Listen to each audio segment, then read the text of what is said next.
Družinska kmetija Žnidaršič ima že več stoletno tradicijo. Na njej gospodarita Toni in Bernarda Žnidaršič, pri delu pa ima pomagajo tudi otroci. Sin Matjaž, ki obiskuje kmetijsko šolo, ter hčerke Ana, Ema in Laura.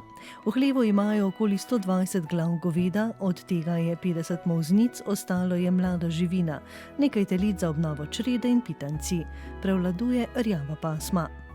Rjava pasma je vedno bila na kmetiji, vedno je bila tudi kakšna listasta zraven, ampak glavna pasma je rjava pasma. Jaz v svojem obdobju in ženo, ko pač kmetujemo, nismo nikoli kupila dobene krave, vedno smo to z lastno selekcijo pridobivala, to se pravi, da smo ta boljše krave vedno odbirala in s tem smo se čredo povečevala. Tako da ta krava imam občutek, da na nek način zelo dobro tolerira tudi te klimatske spremembe. Tudi ni občutljiva tako na nihanje krme, če je res obilna krma, zelo dobra, kvalitetna, daje več mleka, če ne, malo mlečno zmanjša, ampak kljub temu so njeni drugi parametri pač ostanejo neproblematični. Naše krave rjave pasme so res zelo potrpežljive in prijetne za molžo, zelo hitro spustijo mleko. To smo tudi dosegli z osemenjevanjem, ki smo šli bolj v mlečno smer, tako da smo zadovoljni z iztokom mleka in kvaliteto sploh. Koliko časa vam vzame molža na dan? Molža nam vzame približno 2 uri na dan, zjutraj 1 uro pa zvečer, tako da imamo molzišče, ki je res zmogljivo, tako da hitro poteka molža. Kmetijo so v zadnjih letih precej povečali in posodobili. Smo večkrat hleve obnavljali, to se pravi povečevali. In v eni fazi, to se pravi 14 let nazaj, ko smo ta hlev zgradili, smo že naredili ta korak v odprti hlev. Takrat je bilo to še malo, tako bi rekel, pot v neznano, ampak vse bolj se nam to obrestuje, to se pravi sploh zaradi teh poletij, ki so zelo vroča, potem mile zime, niso več tako hude, mrzle. V takem hlevu se krave zelo dobro počutijo, to se pravi tudi zrak je boljši, ni vlage, ni kondenza. Leta 2019 so se preusmerili v ekološko kmetijstvo. Vso krmo za živali pridelajo doma. V pašni sezoni naša čreda dejansko je komplet na paši.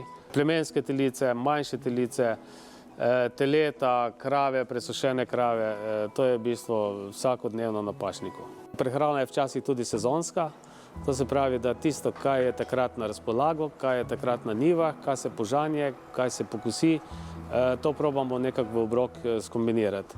Zdaj zaenkrat imamo stabilen obrok.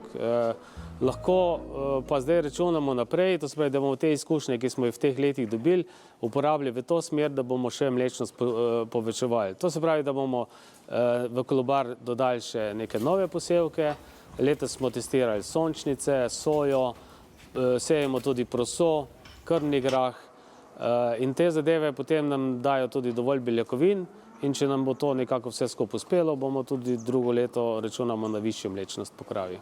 Njihov rejski cilj je reja zdravih, odpornih živali s kakovostnim mlekom. Delo na kmetiji ne obsega samo dela v hlevu ali pa na polju, to je tudi veliko birokracije, res vodenje raznih evidenc, veliko je tudi dela v mestu, moraš na upravno enoto, na davčno, banko, občinske zadeve, res si razpet in moraš obvladati vse stvari, ne samo delo na kmetiji. Za načrtovanje pravih usmeritev so na kmetiji pomembni podatki o njihovi proizvodnji, količinah, kvaliteti in tudi selekciji. Zato so pogosto vključeni v različne projekte. Trenutno so del 2-letnega projekta z naslovom Optimizacija porabe energije pri reji govedi rjave pasme. Rjava pasma ima v Sloveniji več kot 100-letno tradicijo. Vemo, da je prišla iz Švice, izvira iz Švice. Razširjena seveda je bila bolj, torej, če gledamo v procentualnem deležu, je bilo nekje v najboljših časih do 30% rjave pasme, v zadnjem obdobju pa nekoliko pada in je sedaj nekje okrog 10% krav rjave pasme, ki so nekako usmerjene v prirejo mleka ali tudi v kombinacijo mesa in prireje mleka. Pri rjavi pasmi smo se odločili za ta projekt, da nekako ciljano, usmerjeno delamo na tem in najdemo torej živali, ki bodo prispevale torej pri zmanjševanju porabe oziroma pri optimizaciji porabe energije v prehrani, v prireji na produkt prirejenega mleka, prirejenega mesa. Zato ima ta projekt je usmerjen v to in to je glavna naloga, glavni cilj tega projekta.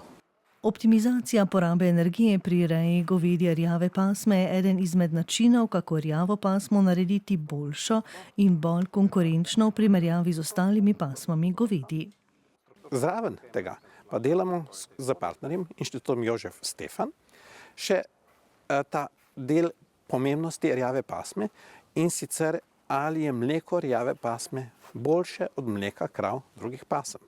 Ali je meso krav in pa bikov, se pravi pitancev, govedi rjave pasme boljše od mesa drugih pasem govedi.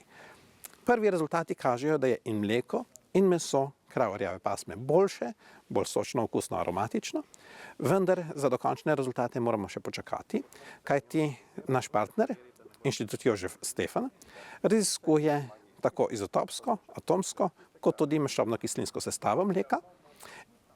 Razlog pa ni samo primerjava med mlekom rjave pasme in drugih pasem, ki se nahajajo na tem območju, ampak tudi, da vkolikor bi se izkazalo, da je to mleko meso dejansko boljše in da bi želela kmetija promovirati, da ima mleko meso te pasme, da bi lahko za kemičnimi analizami dokazali, da je res kmet, ki trdi, da ima izdelke ali samo mleko iz govedje rjave pasme, da bi enostavno lahko to tudi potrdili na podlagi kemičnih analiz. Do zdaj so pobrali okrog 2000 vzorcev živali, ki so vključene v A-kontrolo prireje mleka in jih poslali v analizo. Mi si želimo, da bi tovrstni projekti oziroma razpisi bili še v prihodnje, kajti to so neka dodatna sredstva, ki omogočijo, da še neka znanja v poglobljeni obliki pridobimo na teren, mrežimo se z inštitucijami, krepimo medsebojno sodelovanje in tako prenašamo nova znanja.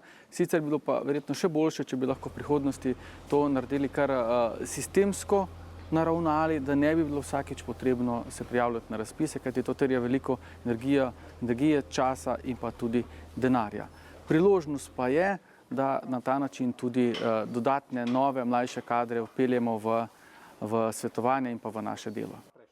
Kmetovanje ponovno postaja cenjena dejavnost, meni Toni Žnidaršič, saj tudi kmetje sami veliko prispevajo k promoviranju lokalno pridelane hrane, hkrati pa skrbijo za obdelane kmetijske površine. Mislim, da bo kmetijstvo pridobivalo na tej vlogi in ko bo kmetijstvo na nek način pridobivalo na veljavi, na ugledu, bo tudi politika prepoznala, da pač se treba s kmetijstvom bolj resno ukvarjati. Se pa kmetje pri svojem delu srečujejo številnimi izzivi, tudi v govedoreji.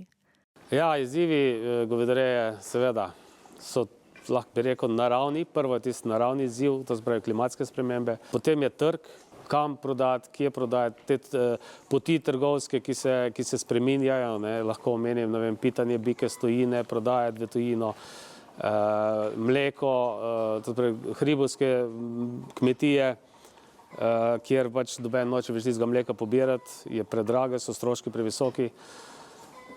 Drugo bi pa rekel, sama ta politika, ki enkrat na nek način opaža, da potrebujemo govedorejo, drugi spet, da je to glavni onesnaževalec.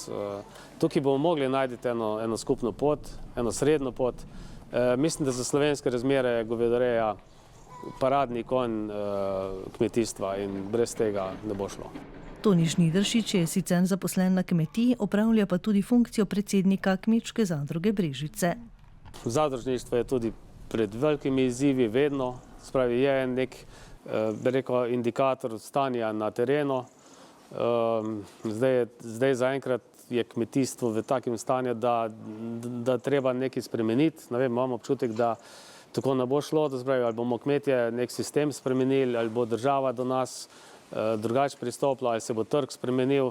V glavnem vsi opažamo, da v tej situaciji zdaj pa zadeva ne gre v pozitivno smer. Zadruge pa mislim, da imajo v tem lahko ključno vlogo, samo mislim, da država mora prepoznati vlogo zadrug. Ob tem pa dodaja, da je pomembno še tesnejše povezovanje zadrug, tako pri prodaji kot tudi nabavi repromateriala.